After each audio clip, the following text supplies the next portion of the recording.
Goosebumps is rated GB7 because it may be too spooky for Goosebumps fans under 7. Alright, Goosebumps fans, we're back, and we're here to talk, thanks to PopArena, about Bad Hair Day. Pretty sure I have this already written down, but friggin' I had to watch the episode again. Yay me.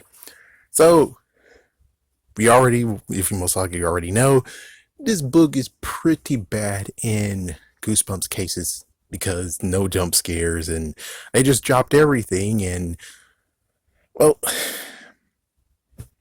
Let me just say also the Goosebumps rewrite that he was thinking about, which I didn't even listen. I didn't listen to his rewrite because guess what? The friggin' episode is good enough. The episode itself is technically reign supreme, the right version of Bad Hair Day. They just cut out a lot of stuff. And I even checked. I'm like, holy frick. I mean, if you look at the book, the mom and dad did not show up ever in the episode. So basically, if we're going into the thing of who got paid, we have Tim, the person who played Tim, the person who played Jenny, Amazo, the person who actually played as, in quotations, Frank. Foz actually showed up, but they didn't pay him that much because he just only showed up for like one scene and he was never seen again. Damn. You have everyone in the audience, which I think they paid twice. Then you had this random boy. And then you had the guy from Whose Line Is It Anyways? Which is kind of funny looking at people's comments, be like, oh yeah, the person who played Mr. Malik, he voiced King Hippo. And it's like, yeah, but you now glanced over the fact that the person who played Whose Line Is It Anyways, which is still relevant right now.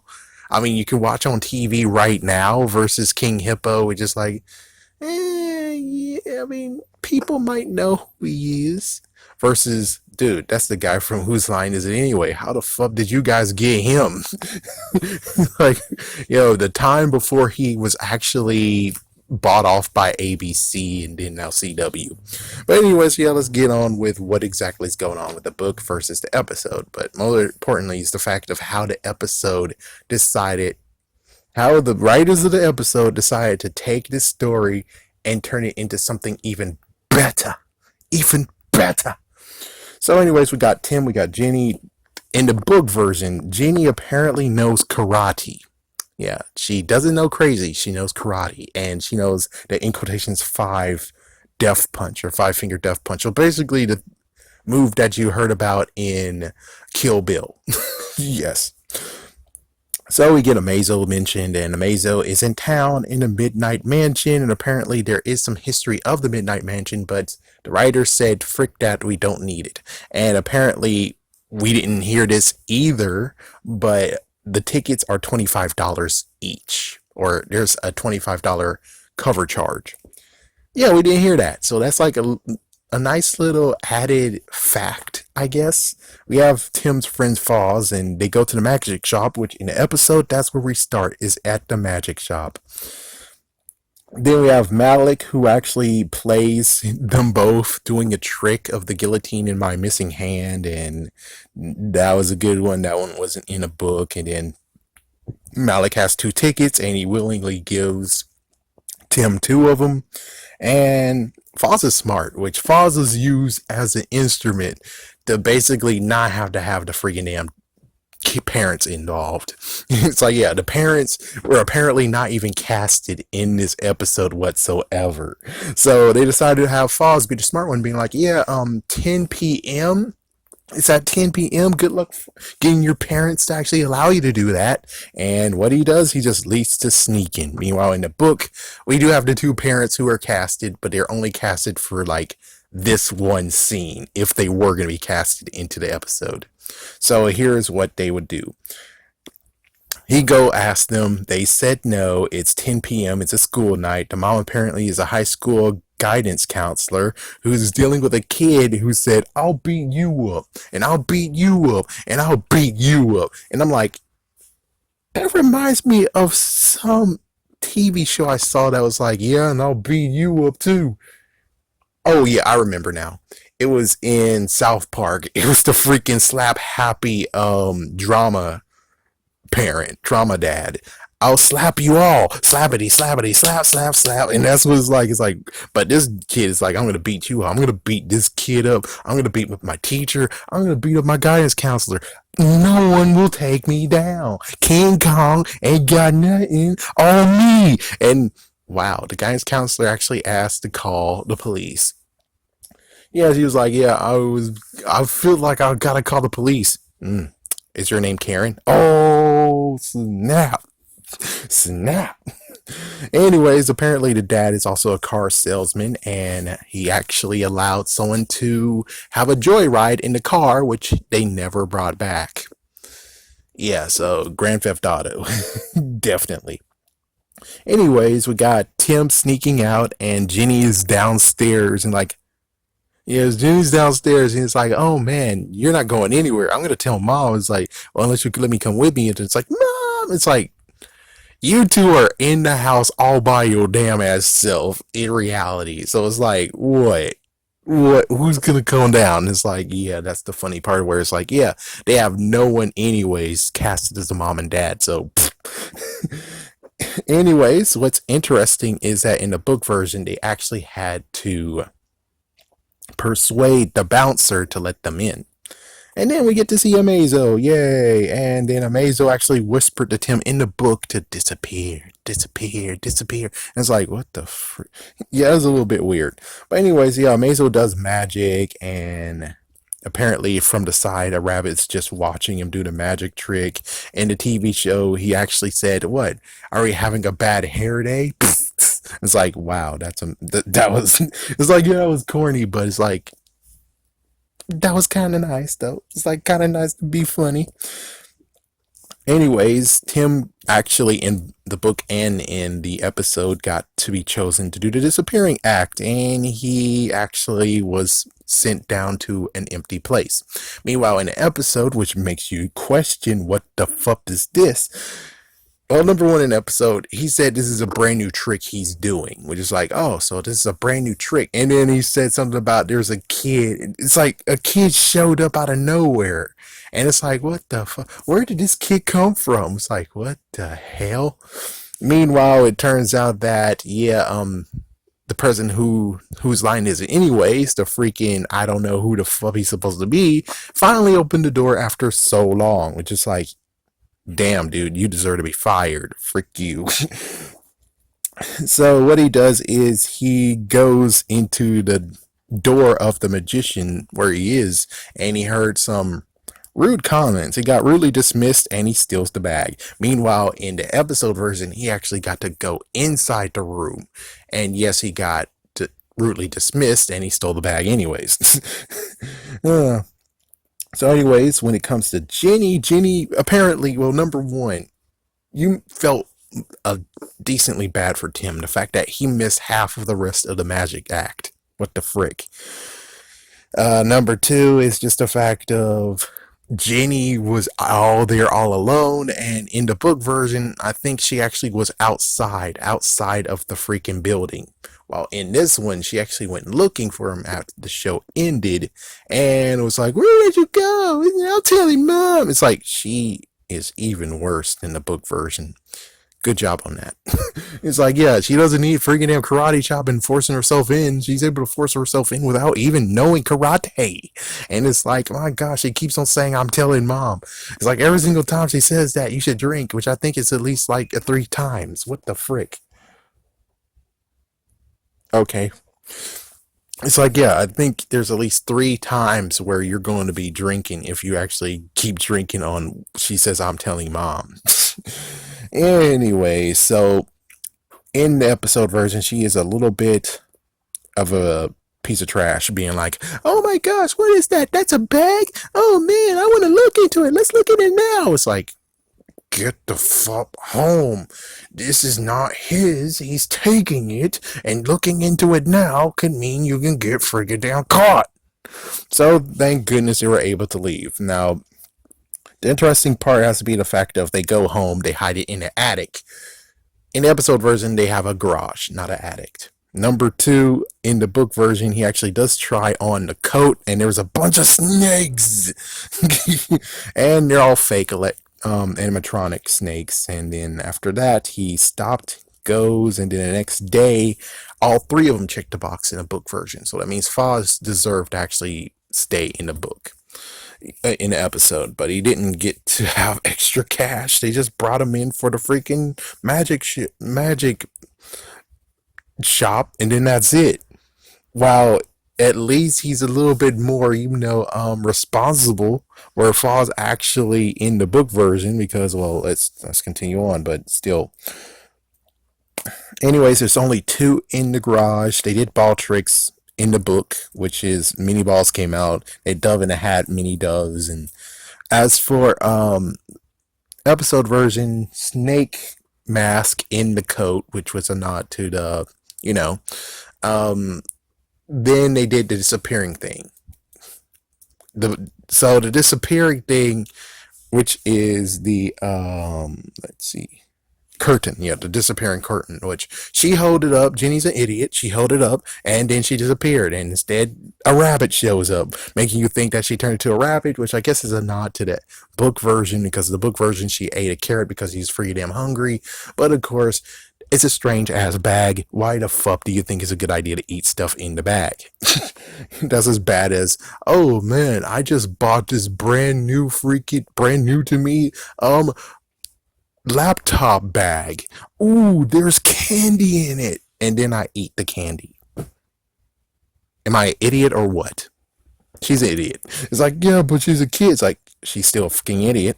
So, in the book version, they have to deal with the fact of she's a rabbit and they need to figure out how to actually change her back. So they return. The doors open at 3 p.m. They sneak in. Amazo is apparently a human puppet. The rabbit actually is Amazo. And it turns out that Amazo was turned into a rabbit by Frank. The magic will wear off momentarily, except for Amazo, who I don't know why is it different. And then Tim stays and turns into a rabbit, and that's the end of it, which is like, okay, so is the magic transferable? Is that what we're supposed to think of? So that means that he can only transfer it to someone else, which is like, yo, well, why couldn't you choose someone better? Why couldn't you choose someone else that deserves it? Maybe someone who actually kills a bunch of people. Maybe someone who actually robs poor old ladies. They deserve to be turned into a fucking rabbit, not this kid. Oh, crap. Oh, whatever. Work is calling right now. It's like work is freaking damn calling right now. And it's like it's 8 o'clock in the damn morning. Anyways, besides this, and you guys heard it like in the afternoon, evening, because I like doing that. Here is the episode version. The episode version is the curtain shows up, she gets transported somewhere, I suppose, and then the bunny shows up, and the bunny is not Amazo. This bunny actually is El Sydney. El Sydney is a protege, I guess, of Amazo, and he taught him everything he knows, and then he found a magic wand, and so we don't know really 100% what's the truth and what's not the truth. All we know is true is that he found a magic wand, and apparently that wand might have turned El Sydney evil. So again, they go into because he needs to find Jenny. Without Jenny, his parents are going to be pissed off. So he goes in there, and I didn't even mention that. Hold on. So anyways, he goes in there, he looks for the magic wand. He found the magic wand. He's like, hey, a deal's a deal. It's like, okay, get the curtain. All right, lift it up. Say the magic words. There you go. Jenny. I'm telling mom. And she goes home by her damn ass self. Well, in the book version, Foz was with them too, and he escorted her home. So it seems very, very, very very not responsible to actually just allow your baby sister to go home alone. What the fuck? Walk home alone. What the fuck? But anyways, what happens is that now, since El Sydney tricked him, aka Frank, but he's El Sydney. Since he tricked him, what he did is that now El Sydney's human. And he gave him a deal saying, oh, you look promising. You could definitely be used in my act. And Tim actually is foolish enough to actually be like, oh. So he turns human. Well, actually, he flies, takes the form of the dove, flies out, turns human. Then he's like, "Oh, you're looking for this wand, Amazo?" And he turns Amazo into a rabbit after getting pissed off. And then after that, he stops Tim, and he's like, "Tim, I thought you wanted to be a star. I thought you wanted to be a part of this." It's like, "I have ideas with you." And it's like, "Oh, really?" And he's turned into a rabbit as well. So Amazo and freaking Tim are both at a guillotine where he's like, "Yes, I would like to split some hairs." It's like, my gosh, L. Sidney suck. His freaking acts suck. I mean, his magic most likely is good, but damn, his freaking jokes and liners suck. So he's gonna kill those two live in front of people, and they don't even know they're actually human. And Tim is okay with it, while Amazo's like, "Don't worry, Tim. I'll figure out some way to get out of this." And that's how it ends. And it's like, oh shoot. So in the end of it all, the freaking episode kicks the book's ass. I mean, seriously, it does. Lots of people are like, yeah, Squid Jib is like, "Oh, the freaking writers of the episode suck," but I think they're changing their ways. This time around, they really actually turn this into an actual Goosebumps-like situation. I like the book that kind of just wanted to tell a story, which I don't know. I bet if he had more time and was able to turn into a Fear Street novel, I'm pretty sure Fear Street novel would have trumped this Goosebumps version of the. I'm pretty sure it would actually be better if it was Fear Street. I believe it could have been better, but oh well. At least the episode version actually is reign supreme for now. The only question is a few questions. There's many questions on this. It's like, question one: do we really want this book to actually become an episode and they do it by the book? Do we really truly want that? Do we really truly want that? Do you guys want that? I think this is one of the freaking issues of where it's like, I think we all going to say no. We do not want this episode, this book turned into an episode and exactly be like the book. I'm pretty sure in this case, no. It needs to have some razzle dazzle. And let's hope that that's what's going to happen. Another thing is, if we're going to cast anyone, I think the best thing to do ever is to get freaking Michael Carbonaro. If you get him into this episode, I think you'll be fine. It's like, yeah, you're doing it strictly by the book. Okay, do it. At least the good news is that then you could actually have Michael Carbonaro boost this shit up, because it's like, holy frick, you got him and he has done like seasons of his own show. He is a magician. He is an illusionist. It would be a great idea to be able to actually do stuff that's like, well, this book is lackluster, but Carbonaro, man. The Carbonaro effect, man. Where it's like, there you go. There you go. And he's willing to do it. I think he was on Nickelodeon at one point. Yeah, he did show up in Nickelodeon. So I'm pretty sure you were able to actually get a signed deal dotted line to get him into this episode. Yeah, it would be cool to have him as Amazo. Or it would be interesting how he would actually play up the fact of the human puppet aspect. That would be freaking damn cool for him and his crew to figure out how to make this into a what the fuck moment. At least that will work. It's either that or don't do it by the book version. Don't do it by the book. This is not worth it. This is one of the episodes, one of the book episodes that you should just, it's like, yeah, this one should just not even be touched for a while. We do have an episode version of it. You don't really have to do it. You don't really have to do it. And I'm pretty sure they're like, we don't really need this one anyways. This one's going to most likely be like a season 8 or season 7 thing. It's like, yeah, smart move. Smart move, unless you're going by the original 62. And in that case, I would say this would be like season 4, season 5. It's like, no rush, because this is not really a good book to turn into an episode and you're straight up doing it by the book. You need to have something razzle dazzle. So it's either don't go by the book or get Carbonaro to be a part of this and make it into a weird what the fuck moment. Because yeah, especially kids who don't know who Michael Carbonaro is, and you have him in this episode, and he does all his crazy illusions, hell yeah. Hell yeah. Anyways, folks, have a scary day. Have a scary night.